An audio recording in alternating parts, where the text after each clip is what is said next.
Hola, este es un video donde haremos una comparación entre dos literaturas que son muy importantes para este desarrollo que ha tenido la humanidad. Las dos literaturas son la literatura de la India o hindú y la literatura griega. Hay varios puntos de los que quiero tratar, pero quiero hacerlo bastante fácil y resumido. No hablaré mucho de la extensión porque pues, la maestra sabe más que yo sobre esto, pero hablaré de los puntos que a mí me parecen más cruciales de esta.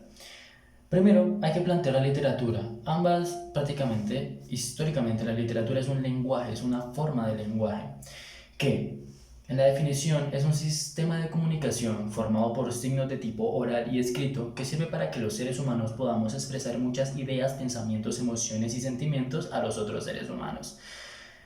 ¿Qué hacen estas literaturas? Crearon himnos, crearon historias, normalmente de héroes y fantásticas con dioses, cosas para explicar algo, para hacer relación a lo que no entendemos y lo que entendemos.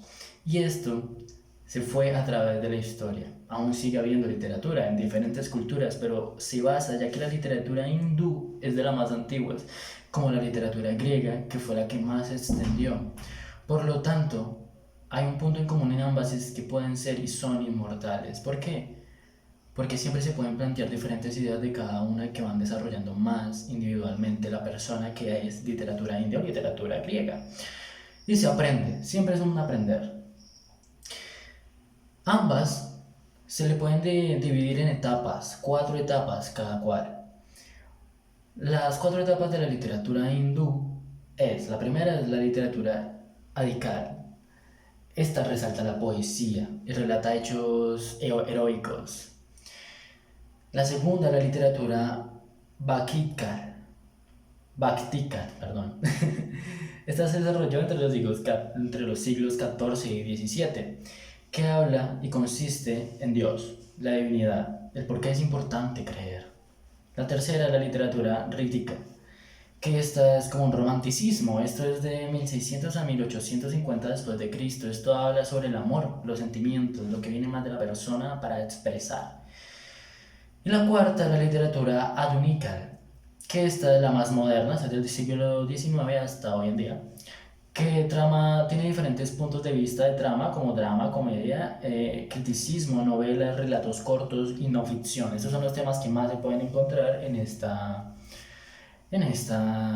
tiempo de esa literatura. La literatura griega también tiene cuatro, más, no diría que antiguos, pero no duraron tanto.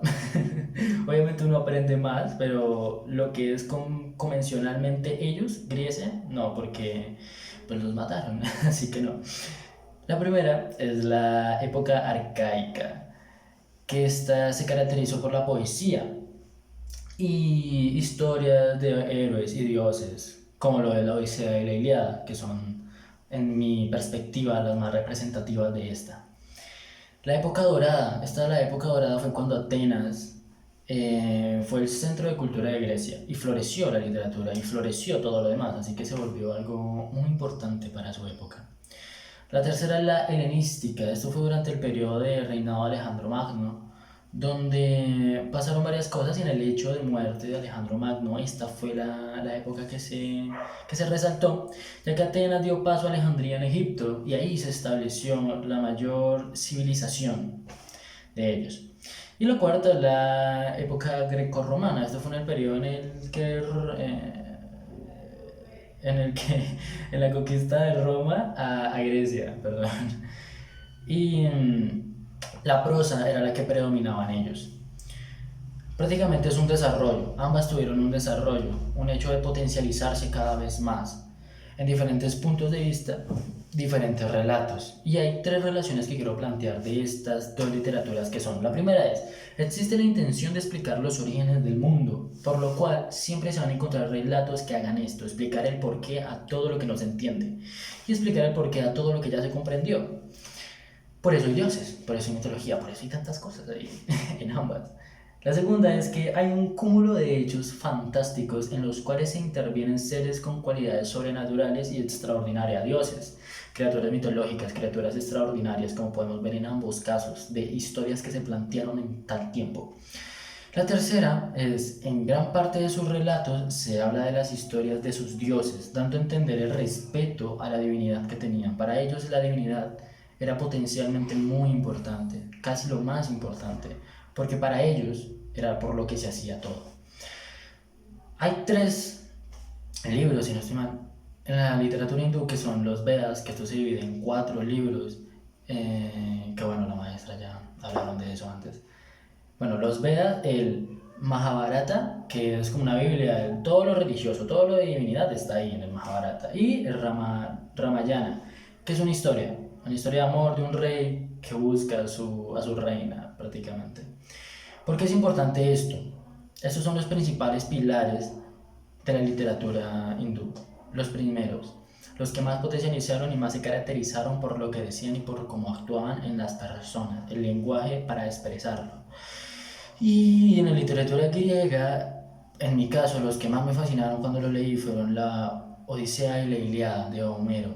La Odisea habla sobre Odiseo, que pasa un montón de pruebas de los dioses para así poder llegar donde su amada. Y la Ilíada habla sobre el último capítulo de la guerra de Troya, donde, bueno, Aquiles se tuvo que ir, ya que su comandante lo desafió, ya que había secuestrado a una sirvienta, que no recuerdo su nombre, pero la había secuestrado, así que tuvo que irse de la batalla y el ejército griego perdió mucho por esa ira, ya que él era el más importante. Pero luego volvió con mucha ira y constante venganza porque mataron a Patroclo, su mejor amigo, así que volvió para ello. Esto es importante, porque todas tienen su conclusión para la fortaleza del hombre, la fortaleza de la persona. ¿Por qué es importante leer esto para aprender una conclusión? Y esta para mí es una de las principales características de ambas literaturas, y es que las dos, siempre dejan una conclusión para el bien del alma. Y estas son las relaciones que yo veo con ambas literaturas. En general la literatura así funciona. Y por ello es tan especial. Y gracias por ver el video.